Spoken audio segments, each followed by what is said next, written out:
Buenos días. En esta segunda clase de maíz vamos a complementar y explicar mejor algunos aspectos sobre el desarrollo del cultivo de maíz y ver bien lo que son las diferencias entre crecimiento y desarrollo. Luego seguiremos avanzando con las etapas del cultivo y vamos a llegar fundamentalmente hasta lo que es el periodo crítico, con unos ejemplos sobre lo que es la biología floral del maíz. Un aspecto muy importante a tener en cuenta en todos los cultivos es diferenciar muy bien lo que es crecimiento de desarrollo y qué factores regulan ambas características de una planta y por supuesto de un cultivo. Cuando hablamos de crecimiento, hablamos de cambios cuantitativos, son cambios irreversibles en la biomasa y el tamaño de los órganos. En cambio, cuando hablamos de desarrollo, son cambios cualitativos. Lo definimos como cambios morfológicos y fisiológicos que definen distintas etapas o periodos durante el ciclo del cultivo. Por lo tanto, los factores del ambiente que vamos a ver que regulan el crecimiento, como factor principal tenemos el agua, pero también podríamos hablar los nutrientes, todas las prácticas de manejo como fecha, densidad de siembra y fundamentalmente, como decía, agua, nutrientes y radiación. En cambio, los factores que regulan el desarrollo de todos los cultivos son la temperatura y el fotoperíodo. En el caso de trigo, a la temperatura y al fotoperíodo vamos a agregar, vamos a ver después, lo que es un requerimiento de horas de frío o vernalización. En la última clase estuvimos viendo cuál es el efecto universal de la temperatura sobre la tasa de desarrollo y la duración de las etapas de los diferentes cultivos. En esta gráfica estábamos viendo que a medida que aumenta la temperatura desde una temperatura base, que es donde la tasa de desarrollo es 0 y la cual era entre 8 y 10 grados centígrados para maíz, aumenta linealmente la tasa de desarrollo hasta una temperatura óptima, que en general en maíz se habla alrededor de 30, 32, 34 grados, dependiendo de los distintos genotipos. Por encima de esa temperatura, la tasa de desarrollo disminuye linealmente hasta una temperatura máxima, que generalmente en maíz se habla alrededor de 40 a 42 grados centígrados. Recordemos que la temperatura actúa sobre los ápices meristemáticos en forma conjunta con el fotoperíodo. El fotoperíodo, recordemos que es la duración de horas de luz del día que percibe el ápice y que está regulando lo que es el desarrollo del cultivo. En general en maíz hablamos de que tiene una respuesta de días cortos de tipo cuantitativa con un fotoperíodo crítico de alrededor de 12-13 horas de luz. Y estamos viendo también en este gráfico la pendiente que representa la sensibilidad que tiene cada uno de los genotipos al fotoperíodo. También estuvimos viendo en la última clase la diferente respuesta que tienen los distintos genotipos de maíz. En todos los cultivos vamos a hablar que hay ciclos cortos, ciclos medios y ciclos largos. Es una característica intrínseca del genotipo. Por lo tanto, a igualdad de fecha de siembra, como estamos viendo, podríamos comparar acá, por ejemplo, con alrededor de 11 horas de luz, con fotoperíodos relativamente cortos, un ciclo corto, que sería la línea negra, tiene menor tiempo térmico de emergencia a transición. El que está en línea roja, que sería un ciclo medio más, y la línea azul, algo más. Eso a igualdad de fotoperíodos y a igualdad de fecha de siembra. Cuando atrasamos la fecha de siembra, o sea, vamos hacia la derecha de este gráfico, vemos que el fotoperíodo actúa en los distintos ciclos de maíz de diferente manera. En el ciclo corto, que está en la base inferior y es menos sensible, lo va a afectar menos. Y el ciclo más largo, que está en azul, en la parte superior, va a demorar más, o sea, va a tener un mayor tiempo térmico. Ese mayor tiempo térmico, como estamos viendo acá en nuestro ejemplo, implica que el ápice va a diferenciar mayor cantidad de hojas. O sea, en resumen, la temperatura tiende a cortar las etapas medidas en días calendario, pero al atrasar la fecha de siembra, los fotoperíodos más largos tienden a retrasar el desarrollo. Ese retraso se vislumbra con una mayor diferenciación de hojas.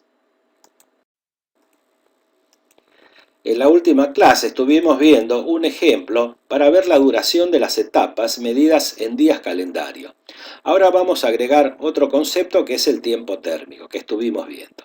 Entonces, la etapa de siembra emergencia, por ejemplo, que habíamos visto que podía durar en siembras tempranas 10, 12, a veces hasta 15 días, y en siembras tardías alrededor de 5 o 6 días, vemos que medida en tiempo térmico, tomando una temperatura base de 8 grados centígrados, puede durar alrededor de 60 grados días. La etapa de crecimiento lento que estamos viendo acá, que habíamos mencionado, que podía durar 35 o 40 días, medida en tiempo térmico, puede durar alrededor de 280 a 300 grados días. La etapa de crecimiento rápido complementa a esta etapa de crecimiento lento con una duración de alrededor de 700 a 800 grados días, que podríamos tomar en resumen de emergencia hasta R1. La etapa de llenado de grano depende de los diferentes genotipos, pero en general puede durar alrededor de 600 a 800 grados días. Por último, dos conceptos muy importantes. Uno se lo denomina plastocrono. El plastocrono es el tiempo térmico entre la diferenciación de dos hojas consecutivas. Y podríamos tomarlo con alrededor de 20 grados centígrados de tiempo térmico. Tomando este valor, si ustedes ven arriba que la duración de la etapa de crecimiento lento es de 300 grados días, y en el gráfico anterior vimos que al atrasar la fecha de siembra, esta misma etapa de crecimiento lento, en vez de 300 grados días, podría durar 340, 360, por efecto del fotoperíodo, esos 40 a 60 grados días de más que dura la etapa por efecto del fotoperíodo, cada 20 grados centígrados ese ápice diferencia una hoja más.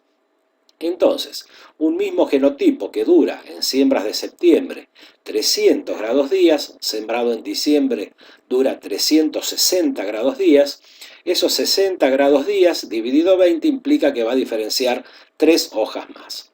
Esas 3 hojas más las va a expandir de acuerdo al filocrono. El filocrono es el tiempo térmico entre la aparición de dos hojas. Y para maíz generalmente redondeamos alrededor de 40 grados el tiempo térmico entre diferenciación de una hoja y otra hoja. Para continuar con las imágenes de la escala de Ritchie, Hanway y Benson que habíamos empezado en la clase pasada, vamos a continuar viendo una planta, por ejemplo, de maíz en plena etapa de crecimiento rápido, que denominamos B12. Recordemos que B indicaba estados vegetativos y en nuestro ejemplo tiene 12 hojas totalmente expandidas. Recordemos que una hoja totalmente expandida es la que se observa la unión de vaina y lámina, o sea, la aurícula que esté presente. Recordemos que en esta etapa, ya en B12, podemos ver hojas inferiores como la 1, 2, a veces la 3, que se han secado. Por eso recordemos el concepto importante de tener la seguridad de empezar a contar de la primera hoja, diferenciándola porque es la única que tiene el ápice redondeado. En esta imagen estamos viendo la misma planta anterior, que está en B12, o sea, con 12 hojas totalmente expandidas, pero está separada en cuanto a sus partes. Ya en la parte superior tenemos una panoja en desarrollo, ya diferenciado todas las ramificaciones, y vemos cómo empiezan a dominar las yemas axilares, que van a ser las que en un futuro nos van a dar las espigas definitivas. Recordemos que en las gramíneas, en todos los nudos hay yemas que en determinadas condiciones pueden originar o bien macollos, si son yemas subterráneas, o bien espigas. En este ejemplo estamos viendo cómo estarían esas distintas yemas en una planta con 15 hojas totalmente expandidas, o sea, estaría en B15.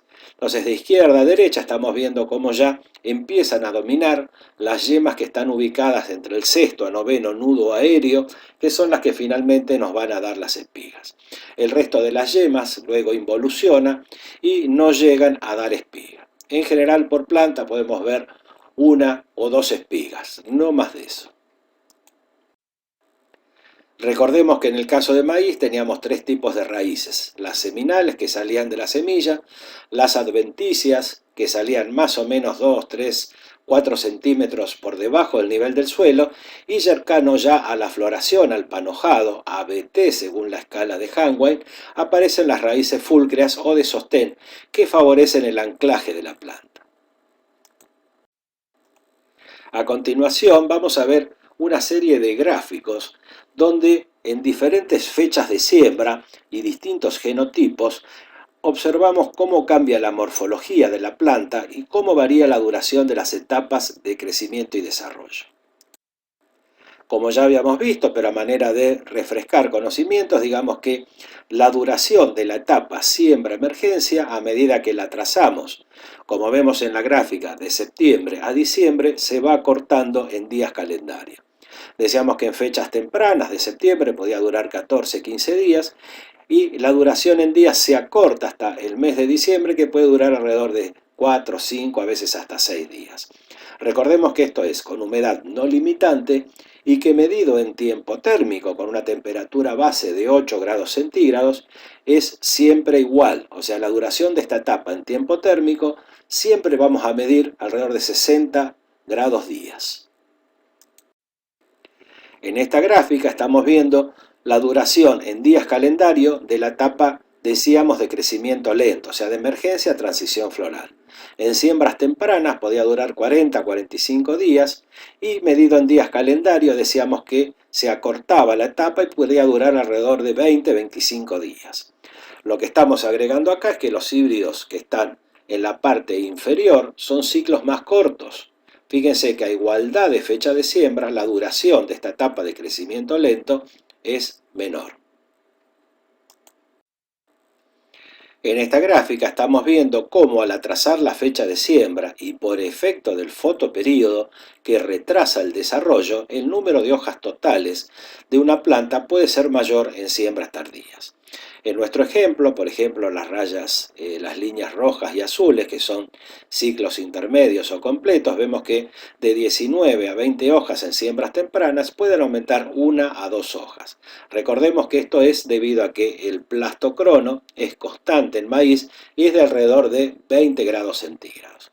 Ese efecto del fotoperíodo hace que los maíces tardíos, sobre todo en ciclos completos como son los dos que están en la parte superior, diferencian un mayor número de hojas y por lo tanto tienen 2 o 3 hojas más que en las siembras tempranas. Los dos casos inferiores, que son ciclo corto, que recordemos que son menos sensibles al fotoperíodo, no aumentan tanto el número de hojas en fechas de siembra tardías. Cuando estamos hablando de la altura de la planta y la medimos en metro, recordemos que hay dos componentes que reflejan la altura que pueda tener una planta. El primer componente es el número de nudos, que es lo que venimos viendo hasta ahora, que puede tener 18, 20, 21 hojas, o sea, 18, 20 o 21 nudos. Y el otro tema importante es el largo de los entrenudos. Entonces acá estamos viendo cómo esos dos factores interactúan en lo que es la altura de la planta. Por lo tanto, vemos que los maíces sembrados más tarde, y sobre todo en los ciclos completos o normales, que están en la línea roja y la línea azul, aumentan la altura de la planta. Aumentan porque tienen 2 o 3 hojas, o sea, 2 o 3 nudos más, y aparte, si las condiciones hídricas no son limitantes, pueden llegar a tener los entrenudos más largos. Debido al aumento de las temperaturas al atrasar la fecha de siembra, también aumenta la velocidad de diferenciación de hojas. Este parámetro lo estamos midiendo como primordios por hoja y por día, y aumenta generalmente en todos los genotipos. Este quizás sea como consecuencia uno de los aspectos más importantes para tener en cuenta el punto de vista de manejo, y es la velocidad, cómo se van expandiendo las hojas, y en este ejemplo es un total de la etapa de emergencia a R1. La unidad en la cual medimos la expansión de hojas es hojas por día, pero podríamos hacer al revés, cuántos días demora en expandirse una hoja. Y acá tenemos que tener en cuenta que en la etapa de crecimiento lento, más o menos una hoja puede demorar entre 5 a 6 días en expandirse. Pero en el crecimiento rápido, y como promedio hasta R1, una hoja puede demorar 2 días y medio a 3 días en expandirse. O sea, realmente esto es lo que refleja la rapidez en la cual ocurre el alargamiento de los entrenudos durante la etapa de crecimiento rápido. A continuación, y como introducción a un tema muy importante en maíz, que es el periodo crítico y su biología floral, vamos a hacer un repaso de algunos aspectos que están incluidos en la guía de morfología y aspectos ecofisiológicos de la planta de maíz. En este caso vamos a repasar un poquito cómo está formada una panoja de maíz, o sea, la inflorescencia masculina. Está formada por un eje central y tiene aproximadamente 4 a 11 hileras de pares de espiguillas. La floración normalmente comienza en la parte del tercio superior de nuestro eje o espiga central y luego continúa por las ramificaciones, en la ramificación inmediatamente inferior, también en la parte del tercio superior y termina en el fin, en la base de la panoja. Esto es importante porque hay que recordar que el proceso de liberación del polen, o sea, la floración masculina, es un proceso continuo que puede durar varios días, a veces dura 5 o 7 días y en determinadas condiciones ambientales puede llegar a durar hasta 12 o 14 días. Recordemos que el periodo de liberación del polen, o sea, desde que empieza en el inicio que vemos ahí hasta que termina, depende fundamentalmente de las temperaturas en las cuales está ocurriendo esta liberación del polen y el tamaño que tenga la panoja. Temperaturas más altas aceleran este proceso de liberación del polen. De la misma manera, panojas más grandes duran un mayor tiempo liberando polen y, por supuesto, liberarán mayor cantidad de polen. En esta foto podemos observar cómo se produce la apertura de la panoja y el inicio de la liberación del polen en el eje central. En cada uno de los artejos, tanto del eje central como de las ramificaciones, las espiguillas están ubicadas de a pares. ¿Qué quiere decir? Que hay una espiguilla sésil y una espiguilla pedicelada. Cada una de estas espiguillas contiene en su interior dos flores y cada una de estas dos flores tiene tres estambres. En esta foto estamos viendo el comienzo de la liberación del polen que ocurre más o menos 1 o 2 días después del panojado. Recordemos que BT era la aparición de la panoja y 1 o 2 días después ocurre o empieza la antesis o liberación del polen. En este caso estamos viendo una panoja en el lado izquierdo que está comenzando la floración, o sea que inicia la floración en el eje central y en la foto de la derecha ya está avanzando la floración hacia ramificaciones inferiores. En este caso estamos viendo una panoja que está terminando la floración. Si ustedes observan, vemos que todas las anteras están expuestas hacia el exterior y ya han volcado todo el polen hacia el exterior. En esta imagen estamos viendo la gran cantidad de granos de polen que puede producir una panoja.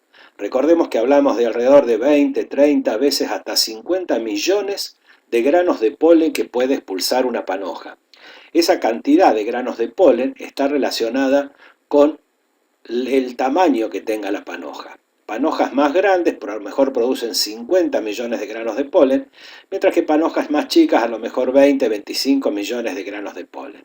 Pero luego es la temperatura la que regula la cantidad de días en los que ocurre la liberación del polen. Por eso repito que es muy importante tener en cuenta la cantidad de polen y los días en los cuales se está liberando polen.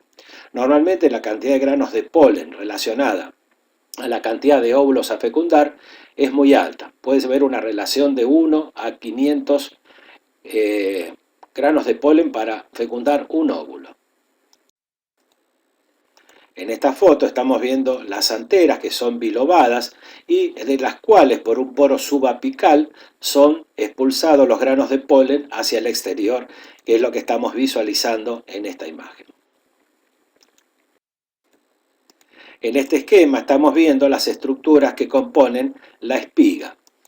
En general, las espigas de maíz están formadas por el marlo, que está en la parte interna, donde están ubicadas las espiguillas, las chalas, que son hojas modificadas, que salen de los distintos nudos del pedúnculo y pueden llegar a cubrir total o parcialmente la espiga, y el pedúnculo, que es un tallo con entrenudos muy cortos.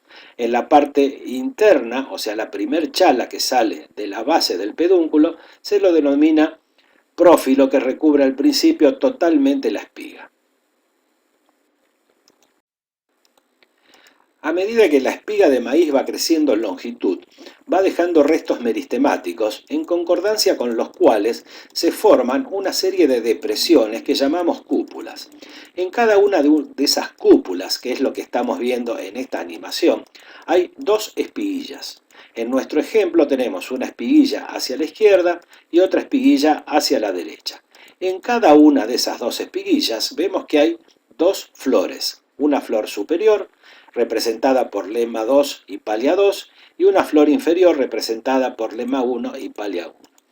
Si las dos flores dentro de esta espiguilla fuesen fértiles, como estamos viendo en este ejemplo, los embriones estarían dos mirando hacia arriba, concordancia con la lema 2, y dos que están representados por esos óvalos blancos mirando hacia la lema 1. En el caso de maíz hay acrotonía. ¿Qué significa acrotonía? Que únicamente la flor superior, o sea la que está representada por lema y palia 2, es fértil. La inferior no, por eso no existe la flor inferior. Por lo tanto, todos los embriones miran hacia el ápice de la espiga y, por supuesto, el número de hileras, de acuerdo a esta explicación, es siempre par. Es siempre par, ¿por qué? Porque en cada cúpula hay dos espiguillas con dos flores, pero únicamente las flores superiores son las fértiles. Para corroborar y confirmar el número par de hileras, veamos o observemos los haces vasculares que son concéntricos en cada cúpula hacia el marlo, o sea, hacia el centro de la espiga. Estos haces vasculares alimentan cada uno de los óvulos una vez fecundados y contribuyen al llenado de grano. Y están ubicados en esa depresión del marlo que llamamos cúpula. O sea que estos haces vasculares, repito, son los que contribuyen a lo que es el llenado de los granos. Entonces los granos están dispuestos de a pares, como veíamos recién, y de esta forma podemos ahorrar tiempo cuando contamos la cantidad de hileras de una espiga.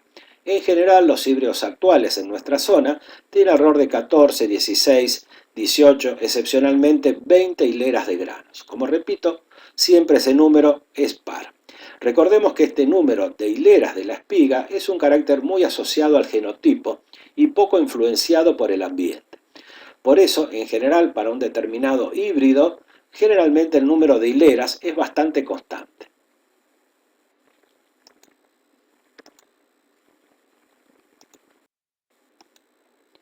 Un aspecto muy importante a analizar en el caso de la espiga de maíz es ver cuál es el orden de aparición de los estigmas de las barbas a través de la punta de las chalas para poder definir lo que es R1, que es el 50% de plantas de maíz con estigmas visibles, y cuál es el orden de fecundación.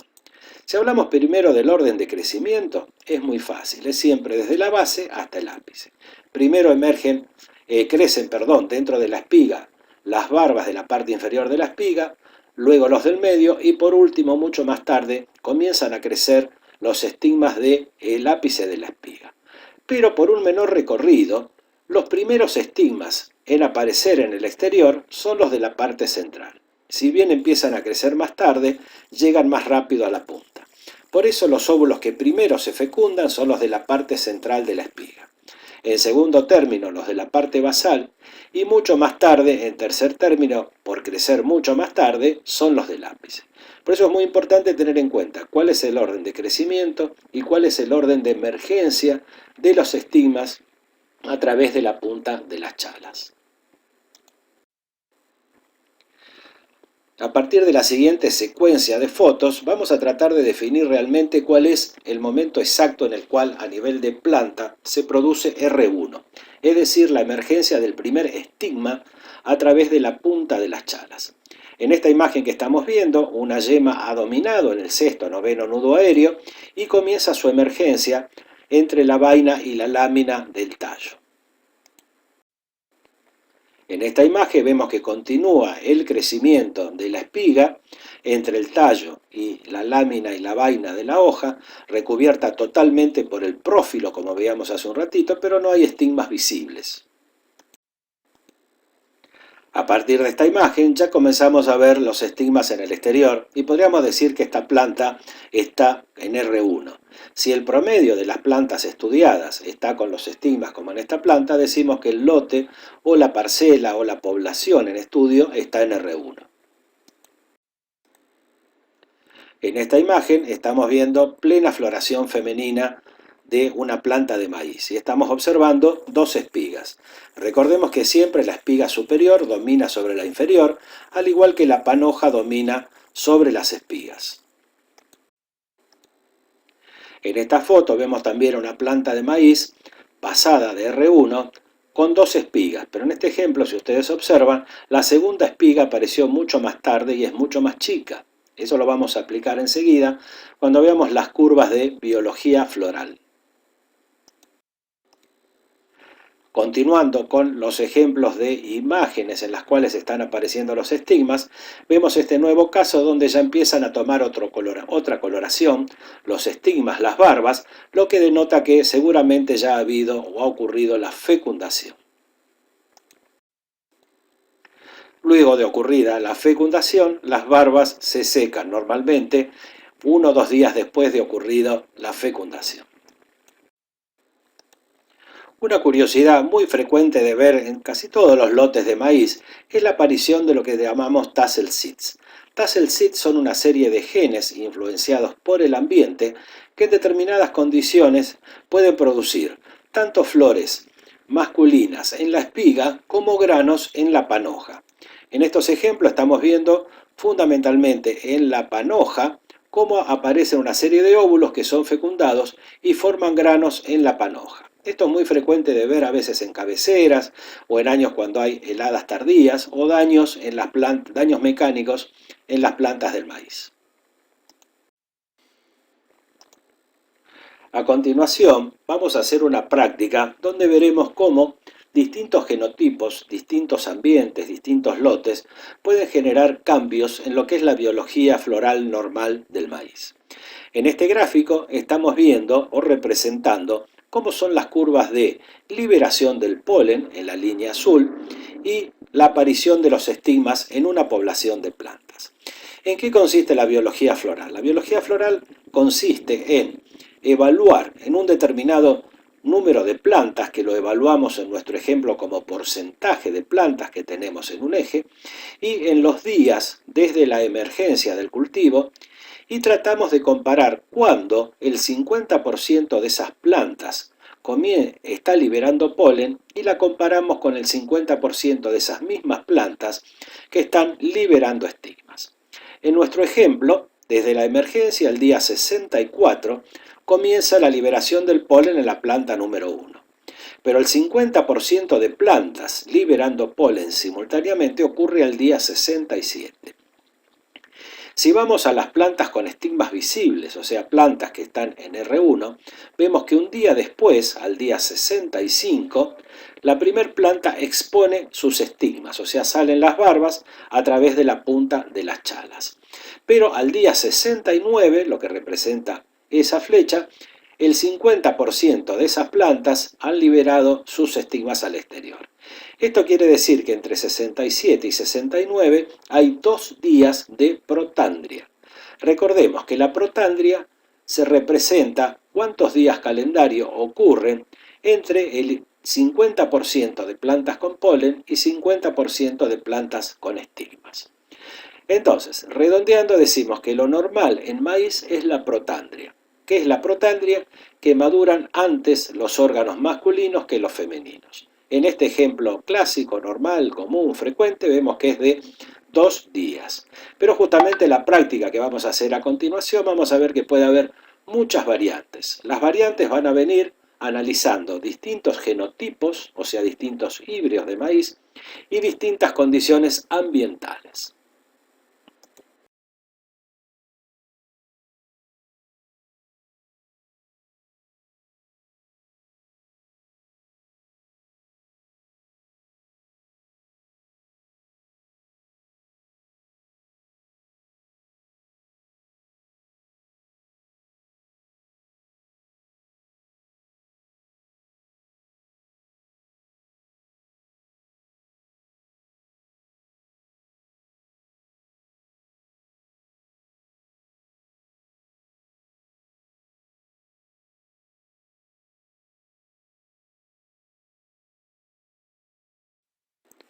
Como hemos visto en algunos ejemplos, el mejoramiento genético ha mejorado la sincronía floral, o sea, la sincronización entre la floración masculina y femenina. Por eso decíamos que En híbridos antiguos, normalmente esa protándira era de 3-4 días. Se mejoró en muchos ejemplos a 1 o 2 días y como estamos viendo en los últimos híbridos hay prácticamente una sincronía. En la medida que aparece la panoja y comienza a liberar el polen, prácticamente en el mismo momento aparecen las barbas del maíz. Bueno, eso es todo. Muchas gracias.